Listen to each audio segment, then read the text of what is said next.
I know Chigs is in here recording or some shit.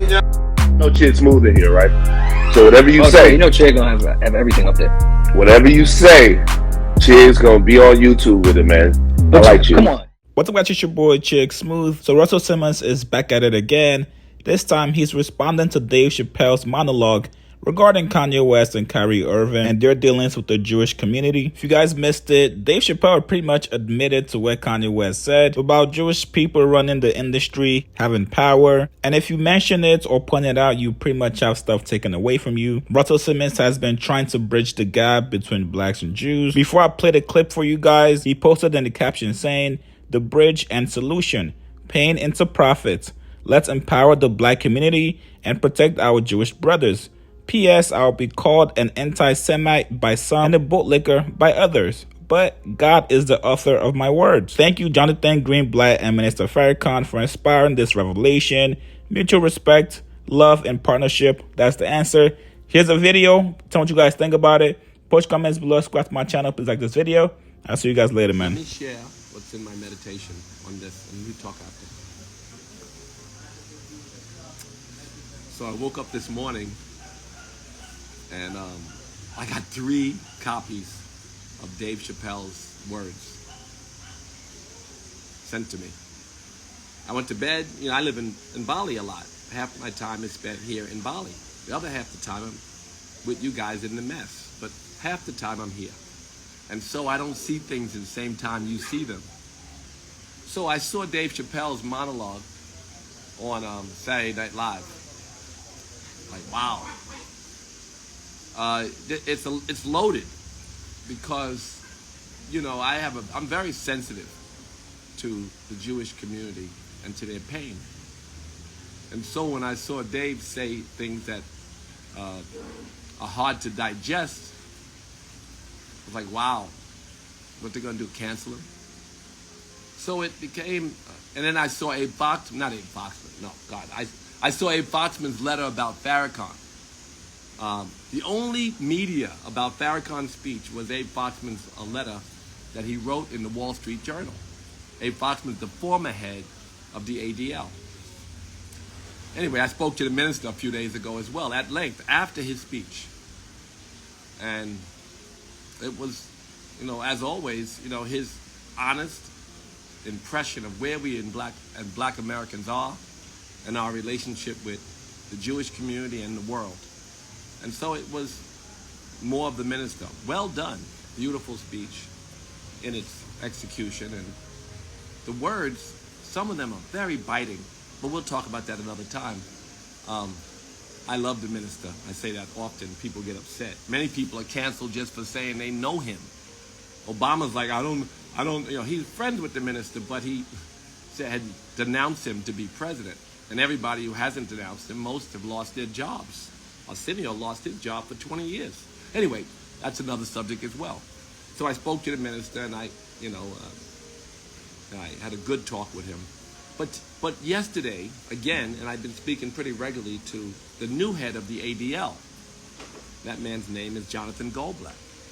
And Jonathan is, you know, I really sympathize with him because he is doing everything he can to protect the Jewish community against any repeats of any of the atrocities that they have experienced in the past. And the more he can do, the best way to do it. It's always whether you could suppress an idea or whether you should invest.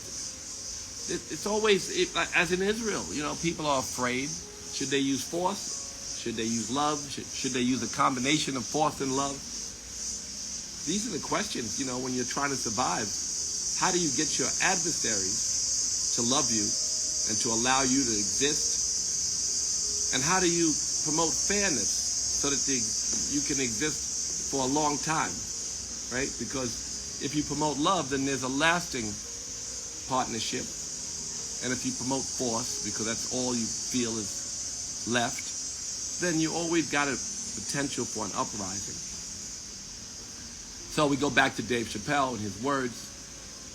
He talked about the power dynamic. And this is the issue in the bottom of all of it. If you look at my post, which I'm going to repost because it's so important. about my partnership with the Jewish community in every single industry. Jewelry, fashion, film, television, music, financial services. I mean, only because it was the white man was in charge. But the white man who was in charge of a lot of the industries more than pound for pound, very powerful, are the Jewish members of those industries, the Jewish community members. And they are the ones who've empowered not only me, but almost every black billionaire or black success story in these industries. It has been a Jewish partner that's empowered them. So when you say that, it's beautiful to see that the Jews are such great collaborators, but then it also leads to, well, why do you have to go to a Jewish member? Why can't you just do it? Well, because all industry requires partnership, and because they, in many cases, in financial service, in jewelry, and in fashion, well, not in fashion, but in the shmata business or the garment business, these are jobs left for the Jews by the WASPs. Left for the Jews by the WASPs. Entertainment is even dirty. Money is dirty. These are things that were given to them. And they turned lemons into lemonade. So it's their good fortune. It is their good fortune that they are successful in these industries. But it is also a curse, because it has been the nucleus of the critique of the Jewish community in various societies where they have been attacked for having success. It is cultural.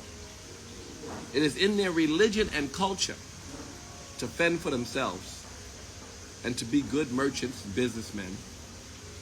And it is cultural, something that we were robbed of when it comes to our most beautiful culture. We have reinvented ourselves, and we have made the most powerful culture in America and in the world.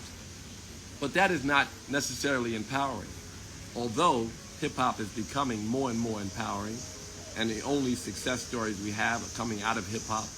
And they're not only in hip-hop, they're taking their hip-hop power, as I did, and spreading it throughout other industries. But in general, the idea of empowerment for community is a core component in the Jewish community. Is why they have survived.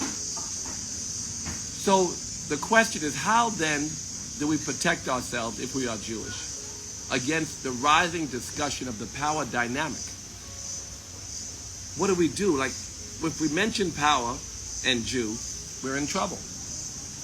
Because they are definitely in trouble, or have been in trouble, every time anybody has ever mentioned power and Jew, success and Jew. Every time you mention it, they're threatened because they have had the experience. You can't tell them that it's good for people to talk about the success of the Jews. So this is a real question. And I talked to Abe Foxman. Abe Foxman and I didn't get along on a lot. He's the one who wrote the letter about the minister. He's the former head of the ADL. But the new ADL, Jonathan, is very interested in creating a discussion and promotion and empowerment vehicle in a Black Jewish foundation, which I've mentioned and talked about.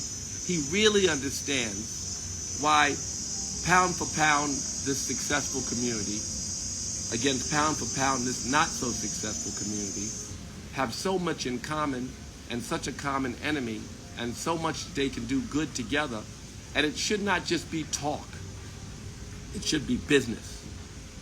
It should be, how do we empower the Black community? They have numbers, we have some power. When you put the numbers and the power together, we can protect ourselves against the common threat of white supremacy. Because it's not that the blacks are mentioning the power dynamic and that the white supremacists aren't watching, and to their delight, it's a reason to put a sword in the hearts of the Jewish community. And white supremacists are benefiting watching us fight. So the discussion of the power dynamic and the use of it as a collaborative tool is what we must discuss today. We have to talk about a partnership between blacks and Jewish that will uplift economically the Black community and will help them to empower their communities in the ways that Jewish people have empowered themselves. It's nothing wrong with a discussion that kind of mirrors reparations. There's nothing wrong with, look, when we were trying to get in the music business, I'll give you a few stories. When we were trying to get in the music business and we had our music and we were the core and most powerful cultural dynamic, but we were starving because we didn't have distribution. It was the Jews who were allowed to be in the music industry who took their power and got us on the radio and got us in music in a more meaningful way. When I went to the jewelry business, because they asked me to go to work with Mandela, and I went to meet with him, and we talked about the Diamond Empowerment Fund. When I went back, of course, it was the Jews from the Oppenheimer family and all in, the Jews in Africa, the Jews here, the Jews everywhere, wanted to help me build schools. And millions and millions of dollars were pumped into schools that educate uplifted Africans. So that was the Diamond Empowerment Fund, but it was the Jews. And in America, it was the Jews who put me in the jewelry business. Simmons Jewelry, if you might remember, before your time. What I'm telling you is that there is a partnership, a collaboration, and that we have to find a way to discuss the dynamic, but not use it as a way to hurt the community, but they must help us use it in a way to uplift their community, not only economically, but in terms of their status and their appreciation of their presence in America. Because the hate is rising, 5 times the number of hate crimes against them, and they're such a small community, they feel threatened. So can we make profit out of pain? Thank you, profit out of pain. That's what I'm going to call this, profit out of pain. There is pain. Can we empower economically our brothers? And can we use our numbers to protect and empower our brothers and build the bridges that will lift us all up and protect us from the threat of white supremacy? This is my discussion today that was on my heart, and especially after watching Dave Chappelle, because there's no canceling him on this. And we can't just suppress the idea that we're doing well as Jewish members of the American community. We must partner with our brothers and sisters in a Black Jewish Foundation coalition. And it has to make money. It has to be, I told a story to Minister Farrakhan, and I told it the other day on this, the story, I told this to Minister Farrakhan 20 some odd years ago, about, and I told it to you, if you remember, I'm going to put up the old blog, or old talk. The Syrian Jewish guy comes to me and said, let's buy this building. And I said, well, the building that sold our clothes, by the way, because there were many buildings selling Fat Farm. Must have been 2 Dr. Dave's, 2 Jimmy Jazz, S&D's. There were so many places, high-end stores that sold high-end hip-hop clothes that were owned by the Syrian community, a small Jewish community in Brooklyn, owned all of these buildings and all this business on 125th Street in Harlem. I said the reason that they owned it is because the WASP didn't want them and the blacks couldn't afford them.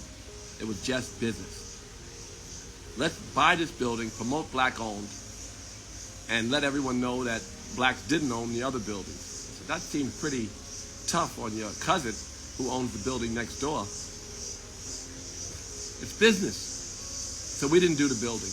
I should have, because the building, of course, is worth a fortune now. But the point I'm making is it's business. If we want to make this world a better place, entrepreneurs are part of it. Entrepreneurs will clean up the stuff in the ocean and turn it into bricks and build buildings out of it. Entrepreneurs will make straws that are not made out of plastic but made out of some fabric that disintegrates. Entrepreneurs will save us from our horrific choices. Entrepreneurs will make meat out of test tubes instead of raising animals that destroy the planet. Entrepreneurs, business, business, business. So in the communities where we are more vegan, in the communities where we build ideas, in the communities where we are talented in various different industries, Let us partner when necessary, and let it make sense economically to everyone involved. Get the Robert Smiths and the Bob Johnsons and the next Kanye, and maybe even save and bring back Kanye and partner with our brothers and sisters and build up our communities. And it's kind of like reparations. It's not a handout. And again, the Jewish community needs your partnership.